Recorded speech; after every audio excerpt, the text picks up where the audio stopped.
할렐루야. 여러분 지난 한 주간 동안 잘 지내셨습니까?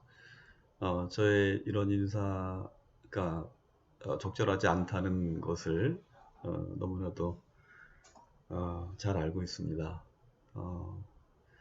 우리가 많은 기대가 있었죠. 장마가 끝나고 또 연초에 이제 여름이 되고 기온이 올라가면 이 코로나 바이러스도 주춤할 거다. 이제 그런 기대와 예상이 있었는데 오히려 더 심해지는 그런 상황이 되었습니다.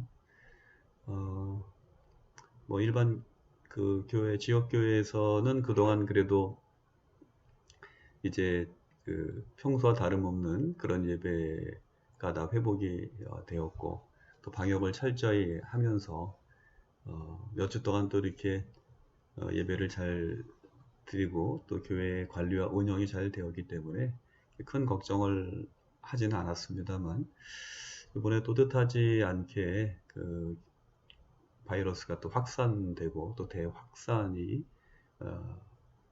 또 예상되는 그런 위험한 그런 시기를 맞으면서 이제 또다시 또 2주간에 걸쳐서 또 대면 예배가 금지되었고, 교회에도 이제 많은 영향을 받게 되는 것 같습니다.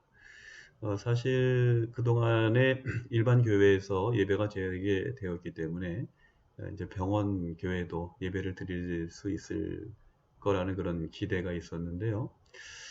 또 예전과 다름없는 그런 그 시간으로 되돌아간 이 상황이 어떻게 보면 굉장히 가슴 아프고, 그동안 많은 분들이 이 병원 교회는 언제 예배를 드릴 수 있나 이렇게 그 문의해 오시는 분들이 참 많이 있었는데요.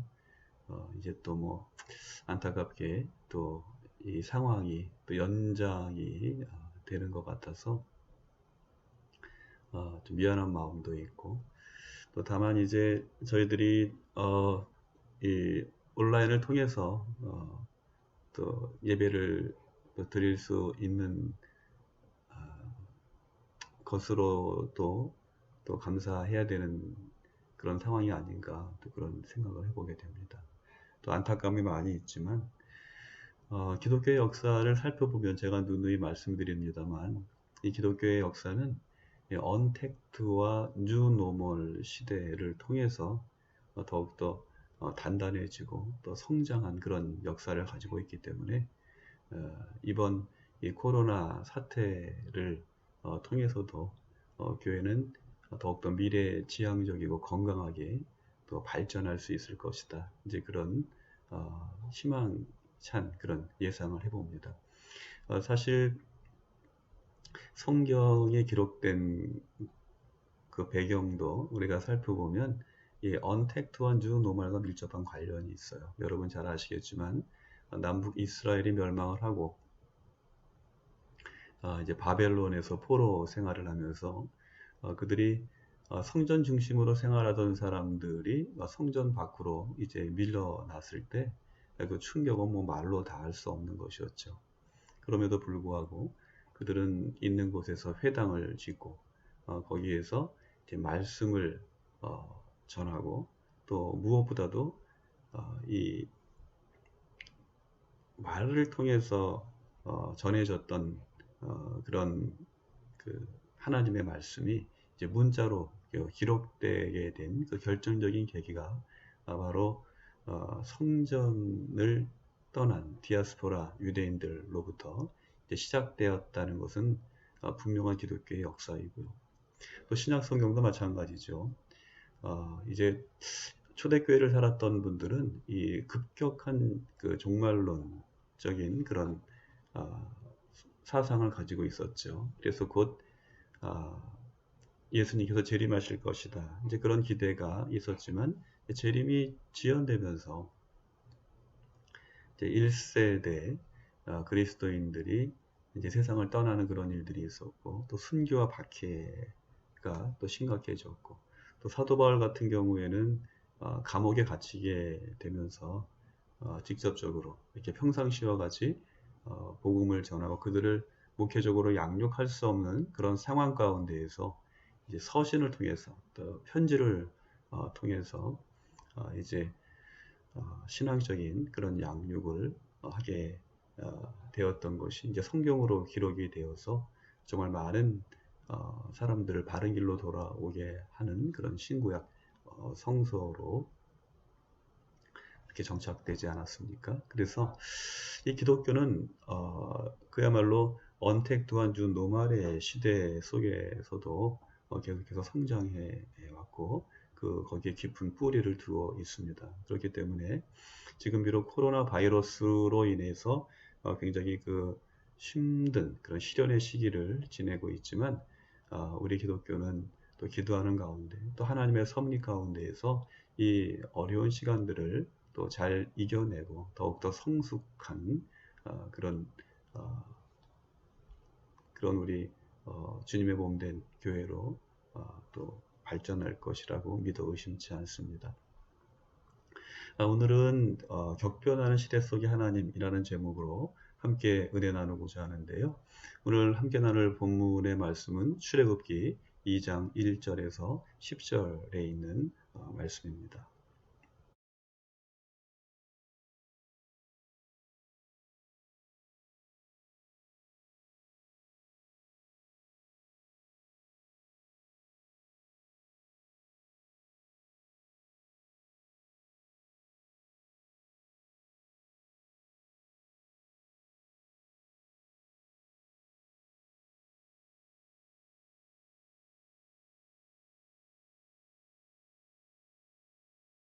여러분, 우리가 그동안 꿈꾸었던 미래는 그야말로 무지개와 오색빛이 찬란한 그런 시대였죠.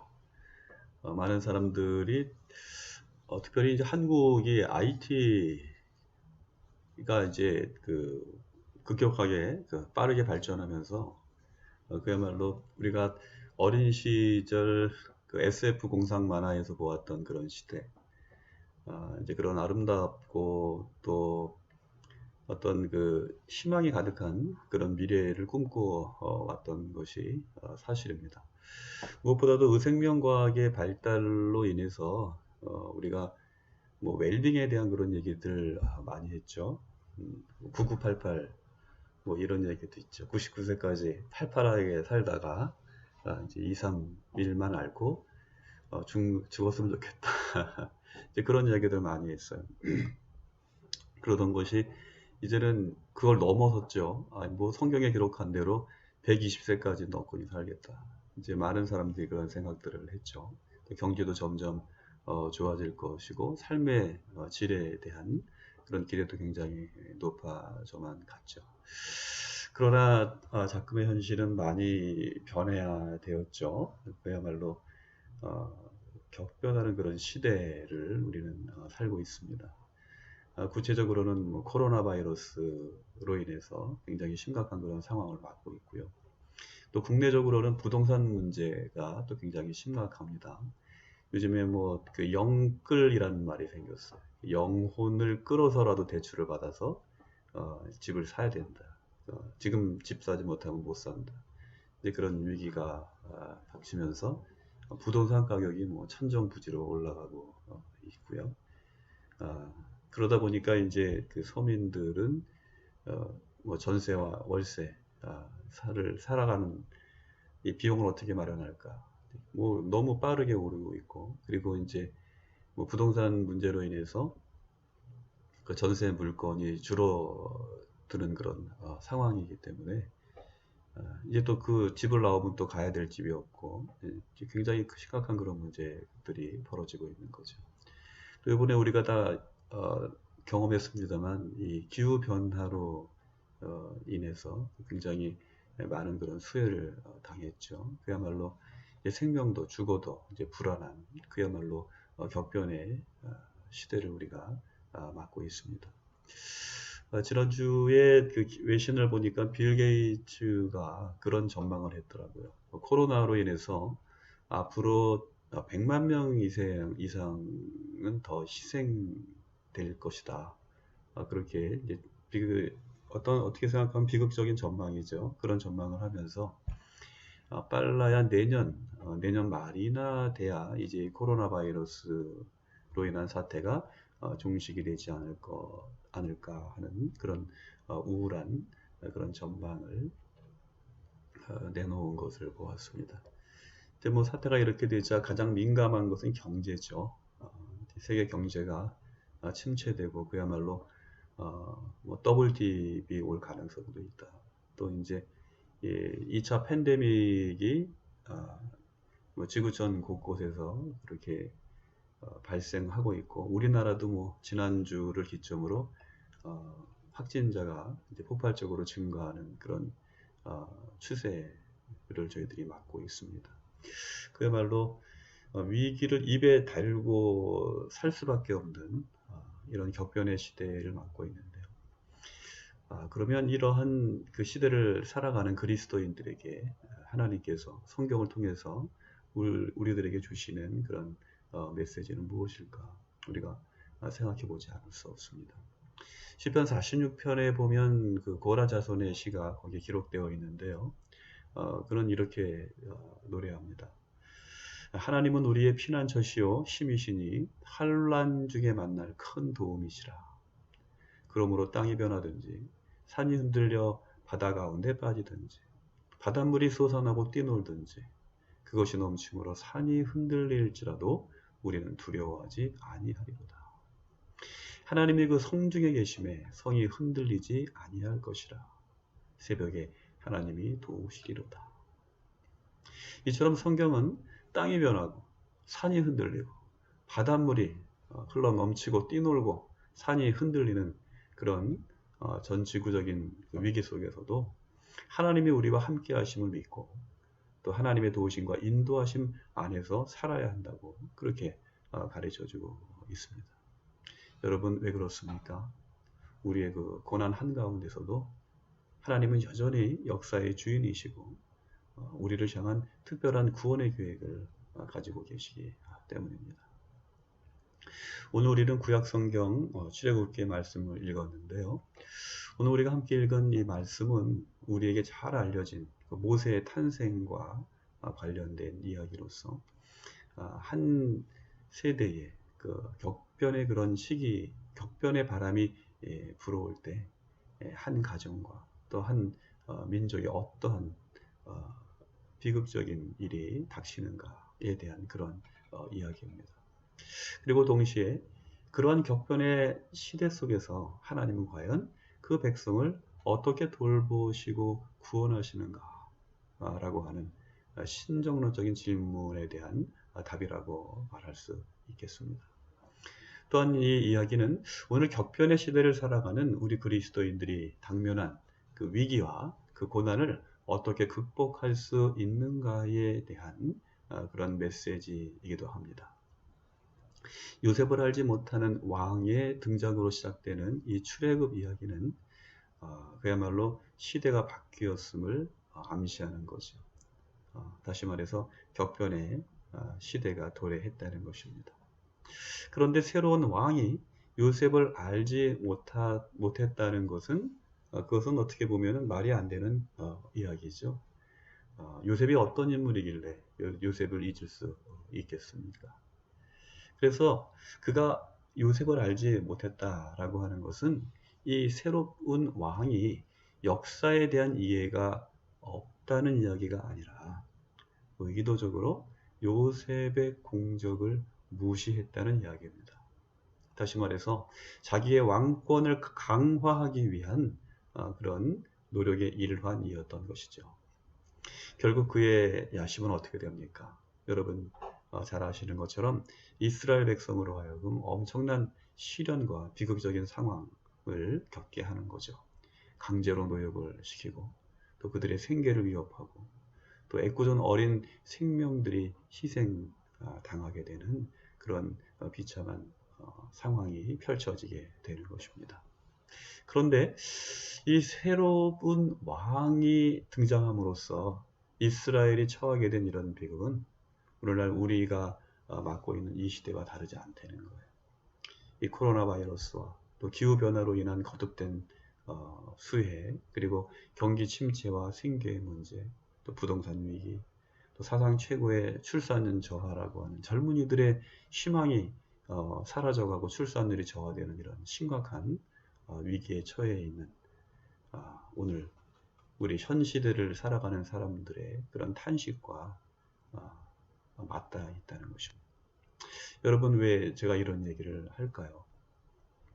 무슨 다름이 아니라 탐욕과 이기심으로 하나님 사랑과 이웃 사랑의 정신을 잃은 세대에서는 어디에서나 이런 현상들이 일어났고 또 일어날 것이기 때문입니다.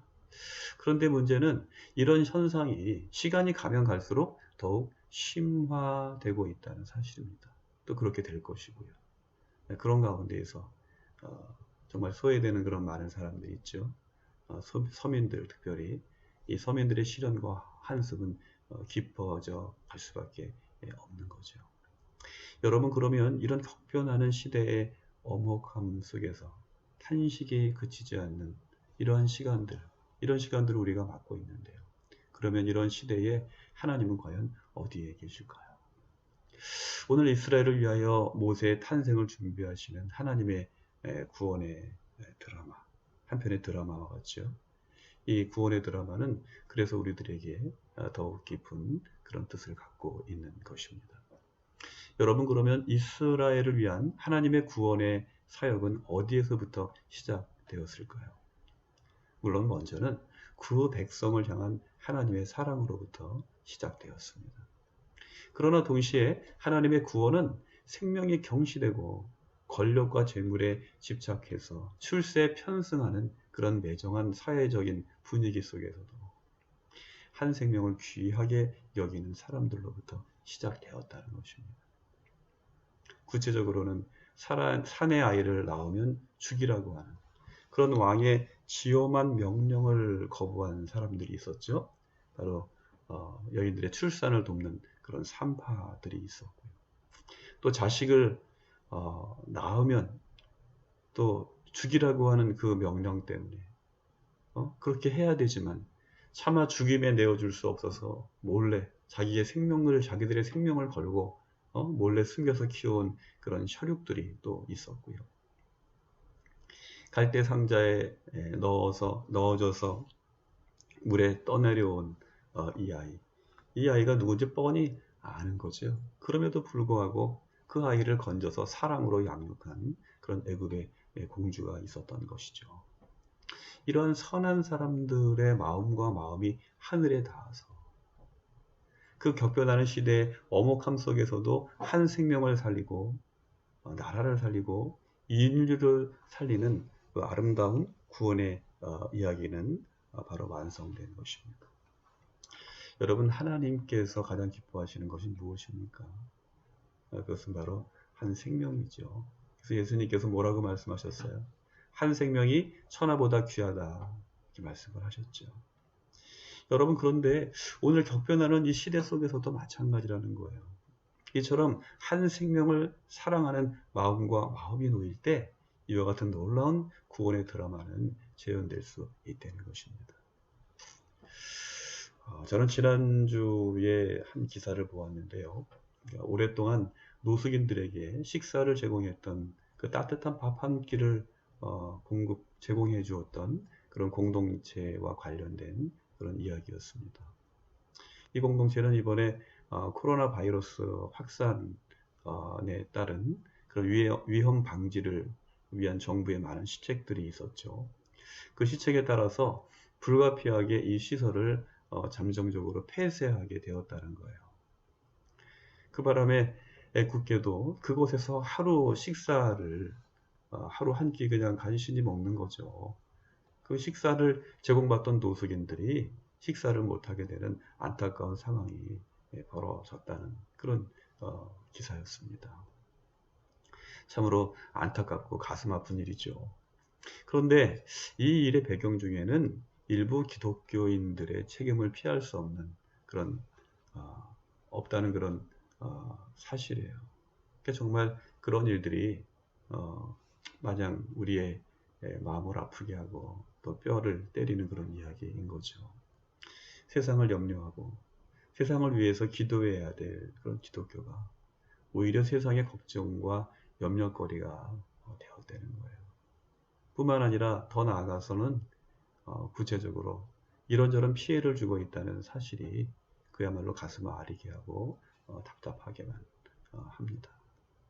바라기는 엄혹한 일제 치하에서 민족의 희망이 되었던 우리 기독교가, 그리고 우리 기독교인들이 다시금 세상의 아픔과 탄식에 귀 기울이고 적극적으로 사랑을 실천하는 그런 사랑의 실천을 회복해야 될 때가 아닌가, 그런 생각을 다시 한번 해보게 됩니다.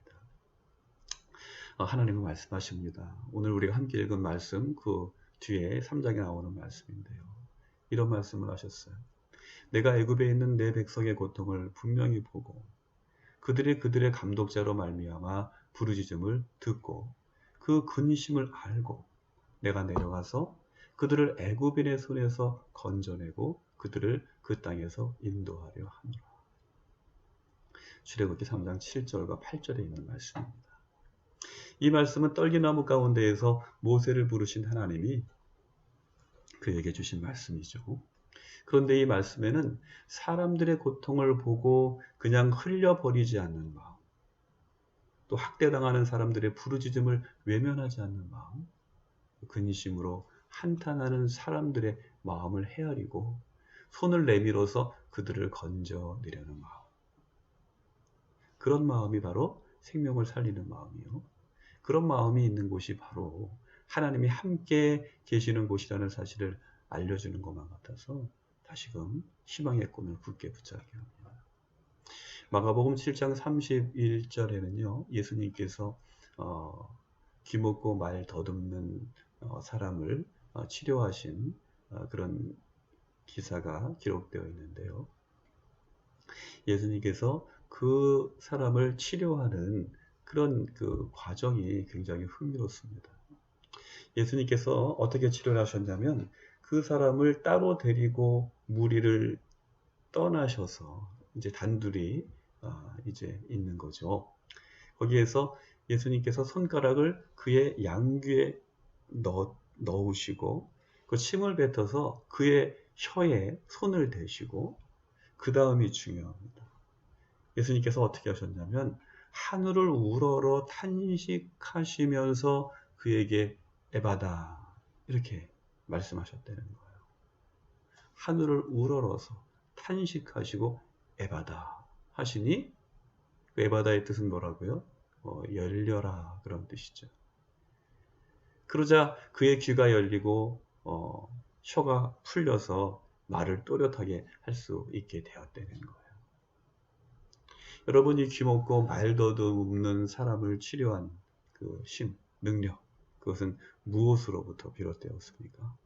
그것은 바로 고난당하는 사람을 불쌍히 여기시고 하늘을 우러러 탄식하심, 고난당하는 사람을 불쌍히 여기고 탄식하는 그 예수님의 깊은 한숨과 그를 긍휼히 여기심이, 그를 불쌍히 여기심이, 다시 말해서 사랑하심이 그를 고치고 구원한 그런 심이 되었다는 거죠. 여러분, 격변하는 이 시대의 엄혹함 속에서 우리는 어떻게 하나님의 자비와 구원의 손길을 기대할 수 있을까요?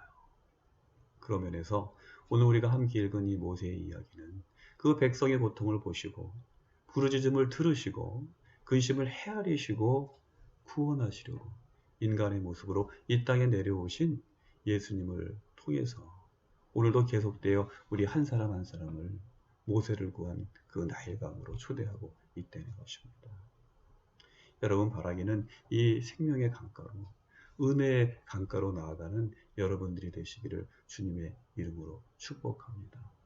이 격변하는 시대에 이 엄청난 공포와 또 불안과 두려움 가운데에서 신음하는 이들, 그들을 위해서 우리가 그들의 이야기를 귀 기울여 듣고 그들의 아픔을 이해하고 공감하고, 우리가 마음으로만 그들을 위로할 것이 아니라 정말 예수님께서 친히 이 땅에 오셔서, 성육신의 사건이죠, 이 땅에 오셔서 우리들을 만져주시고 치료해 주시고 고쳐주시고 이제 소망을 주셨던 것처럼 우리 한 사람 한 사람이 우리에게 맡겨주신 이 정말 이 시대의 어떤 그 사명으로서 내가 가지고 있는 그 달란트가 무엇이든지 그 달란트를 선용해서 갑절의 열매를 맺고자 하는 그런 노력을 기울이게 될 때 우리들의 그 마음과 그 봉사와 그 헌신을 통해서 하나님 놀라운 역사를 이루어 주실 거라는 것입니다. 오늘도 하나님은 우리를 당신의 선한 도구로 삼으시길 원합니다. 주님께서 우리에게 오셔서 사망의 음침한 골짜기에서 우리를 건져주시고 마침내 푸른 초장 잠잠한 물가로 인도해 주셨던 것처럼 이제 우리 한 사람 한 사람이 하나님 손에 붙잡힌 지팡이와 또 막대기가 되어서 우리에게 주신 이 시대적인 사명들, 하나님을 사랑하고 이웃들을 돌보는 이런 귀한 사명을 감당함으로 이 땅을 치료하고 이 격변하는 시대 속에서 눈동자와 같은 사람으로 우리를 돌보시고 인도하시고자 하신 하나님의 그 뜻을 우리가 한 사람 한 사람이 실천하기를 원하신다는 거죠. 오늘도 우리에게 주신 이 사명을 충성되이 감당하는 저와 여러분이 되기를 바랍니다. 그리고 여러분 고난의 병상 가운데 하나님의 함께 하심을 굳게 믿으시기 바랍니다. 산이 흔들리고 바다가 넘치는 이러한 시간들 속에서도 하나님께서 우리의 피난처가 되심을 여러분 분명히 믿으시고 정말 힘들고 어려울수록 더욱더 믿음으로 기도의 자리로 예배 자리로 나아가는 여러분들 되시기를 주님의 이름으로 축복합니다. 하나님의 은혜와 보호하심이 이 격변한 시대 속에서도 하나님의 구원을 소망하는 여러분들과 모든 성도들 위해 늘 함께 하시기를 주님의 이름으로 축복합니다. 함께 기도하시겠습니다. 오늘도 우리를 예배 자리로 인도해 주신 하나님 감사와 찬송을 드립니다. 이 격변하는 세계의 위기 가운데서도 하나님을 온전히 바라볼 수 있는 귀한 믿음을 주시고 또 우리의 마음과 뜻과 정성을 다하여서 하나님께 예배드림으로 하나님의 자녀된 권세와 축복을 누릴 수 있도록 인도해 주시니 감사를 드립니다. 격변하는 세계의 그런 변화 속에서 큰 시련과 환난을 당한 그 자녀들을 주님께서 긍휼히 여기시고 당신의 구원의 손길을 펼치셔서 또 친히 내려오셔서 저들을 구원하신 것처럼 이제 이 바이러스로 인한 세계적인 이 재난과 또 힘겨운 싸움 가운데에도 주님 역사하시고 또 주님 치료의 손길로 또 치료의 광선을 비추어 주심으로 이제 저희들을 깨끗게 하시고 온전하게 하여 주시고 참된 구원과 회복의 길 또 열어 주실 줄 믿습니다. 그날이 이르기까지 우리가 온전한 믿음으로 주님의 십자가를 바라보게 해주시고 소망 가운데 주님과 함께 동행할 수 있는 믿음과 능력을 우리에게 허락하여 주시옵소서. 저희들에게 주신 이제 달란트를 선용할 수 있는 믿음을 우리에게 허락하여 주시옵시고 이제 주님께서 저희들을 세워주시는 그 모든 곳에서 청지기적인 사명을 감당함으로 말미암아 우리를 통하여서 하나님의 놀라운 이제 구원의 사역이 아름답고 충만하게 이루어질 수 있도록 인도하여 주시옵소서. 하나님 기도하고 간구합니다. 우리의 병든 몸과 상한 심령을 긍휼히 여겨 주시옵소서. 우리의 병상마다 주님 친히 찾아 주시어서 머리 위에 안수하여 주시옵시고 머리끝부터 발끝까지 치료의 광선을 비추어 주시어서 우리의 병들고 연약한 몸이 온전한 회복을 얻게 하여 주시옵시고 이제 곧 일어나서 걷고 뛰며 하나님을 찬양하며 영광 돌릴 수 있는 그날이 속히 다가올 수 있도록 주님 인도하여 주시옵소서. 이제 사랑하는 가족들을 위해서 날마다 눈물로 기도하는 이제 가족들의 아픈 마음을 주님께서 아시오니 주여 저들을 위로하여 주시고 그 눈에서 눈물 씻겨 주시옵시고 이제 하나님 저들의 탄식과 저들의 슬픔이 변하여서 기쁨과 감사의 찬송으로 변화되는 그날이 속히 다가올 수 있도록 인도하여 주옵소서. 오늘도 치료하는 손길들과 모든 의료진들을 주님께서 축복하여 주시옵시고 저들에게 지혜와 명철을 주시며 섬세한 마음과 예민한 손길을 허락하여 주시며 저들의 가정을 평안케 하여 주시어서 저들이 주님의 선한 도구로 쓰임받게 부족함이 없도록 인도하여 주옵소서. 오늘도 수해 복구와 방역의 일선에서 이제 수고하고 봉사하는 모든 손길들을 주님께서 기억하여 주시옵시고 저들의 건강과 안전을 주님 지켜 보호하여 주옵소서. 오늘도 나라의 안전과 평화를 위하여서 수고하고 애쓰는 우리 국군 장병과 또 경찰들, 소방대원들을 기억하여 주시옵시고 아버지 하나님 저들이 모든 임무를 안전하게 수행할 수 있도록 은혜의 날개로 또 눈동자와 같은 사랑으로 저들을 늘 지키시고 보호하여 주시옵소서. 이제 다가오는 한 주간 동안도 주님의 사랑과 은혜와 능력으로 역사하여 주시되 이제 이 코로나 바이러스로 인한 위기가 종식되게 하여 주시옵시고 우리가 새로운 희망을 향하여서 주님께 달려나아갈 수 있도록 인도하여 주시옵소서. 하나님의 크신 사랑과 자비의 은총이 우리 모두와 함께하여 주실 줄 믿사옵고 감사를 드릴 때 예수 그리스도의 이름으로 기도하옵나이다. 축도로 예배를 마치겠습니다. 이제는 우리 주 예수 그리스도의 은혜와 하나님 아버지의 사랑하심과 보혜사 성령님의 역사하시고 내주하시고 충만하시는 은총이 오늘 고난 가운데서도 하나님의 은혜를 바라보며 이 격변하는 세계 속에서 살아계시고 역사하시고 인도하시는 하나님을 의지하여서 믿음으로 승리하는 복된 삶을 살아가기로 결단하는 모든 사랑하는 성도들 머리머리 위에 이제로부터 영원토록 함께하여 주시옵기를 간절히 축원하옵나이다. 아멘. 여러분이 한 주간도 평안하시고 건강하시길 바랍니다. 우리 수요 예배 때 또 다시 만나 뵙도록 하겠습니다. 사랑합니다.